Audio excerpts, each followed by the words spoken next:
მოგესალმებით ქალბატონებო და ბატონებო. Თქვენი უყოფებით საქართველოს რაგბის კავშირის ოფიციალურ YouTube არხზე და თვალსაჩინებთ დიდი პატის მცირე ფინალის მიმოხილვას. ვინც არ იცის, შეგახსენებთ, რომ ამ მატჩში ერთმანეთს დაუპირისპირდნენ თბილისის ლოკომოტივი და გორის ჯიკი, ხოლო გამარჯვებული გადიოდა პირდაპირ დიდ ფინალში, სადაც შეხვდებოდა ლელო სარასენს და იბრძოლებდა ჩემპიონის ტიტულისთვის.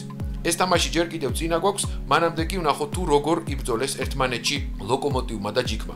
ეს თამაში არ გამოდგა ძალიან კულაუხვი, რაც გასაგებია მატჩის მნიშვნელობიდან გამომდინარე. ანგარიში გაიხსნა პირველ ნახევარში ბექა ციკლაურის საჯარიმო დარტყმით, დაჯარიმდნენ ჯიკები იმის გამო, რომ ხელი არ გაუშვა ბოჭავმა შებოჭილს და ციკლაურმაც ლოკომოტივის კაპიტანმა თავისი გუნდი 3-0 დააწინაურა.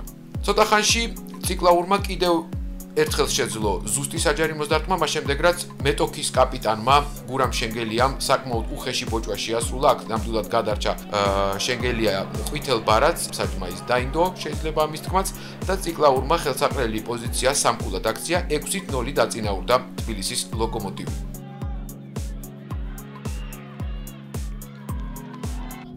ეს უკვე ჯიკის შეტევაა, რომელიც დაიწყო დერეფნიდან.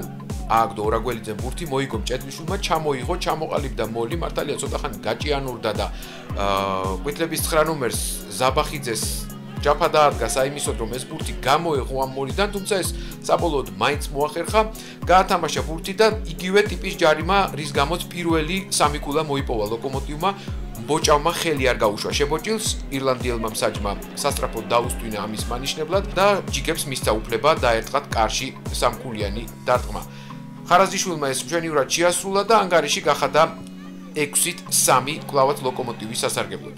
ეს უკვე მეორე ნახევარია, როგორც მიხვდით, პირველი ტაიმი დამთავრდა იგივე ანგარიშით, როგორც წეღარ მახსენე, 6-3 ლოკომოტივის სასარგებლოდ, შემდეგ კი იყო გაძევება. ვლადიმერ გოგოლიძე გაძევებული იქნა ისევ და ისევ იგივე მოტივით, ის არ მოშორდა ბოჭვის არეს, ამის გამო დაისაჯა ყვითელი ბარათით და ძალიან მალე ლოკომოტიველებმა ეს უპირატესობა, ერთკაციანი უპირატესობა ლელოდ აქციეს, აი ახლა ერთადერთ ლელოს ვნახავთ ამ მატჩისა. უტევენ ლოკომოტიველები მარჯვენა ფლანგზე, ჩამოყალიბდა მოლი, შემდეგ გადაიზარდა რაკში, ვაჟახუციშვილმა გაშალა თამაში, მიიღო ჯერ ციკლაურმა, შემდეგ ძნელაძემ, მოამარაგეს ბურთით ჩკინინი და 1-1-ზე ხარაზიშვილს აჯობა და კუთხეში დაამიწა ბურთი. ასე გახდა ანგარიში 11-3 ლოკომოტივის სასარგებლოდ.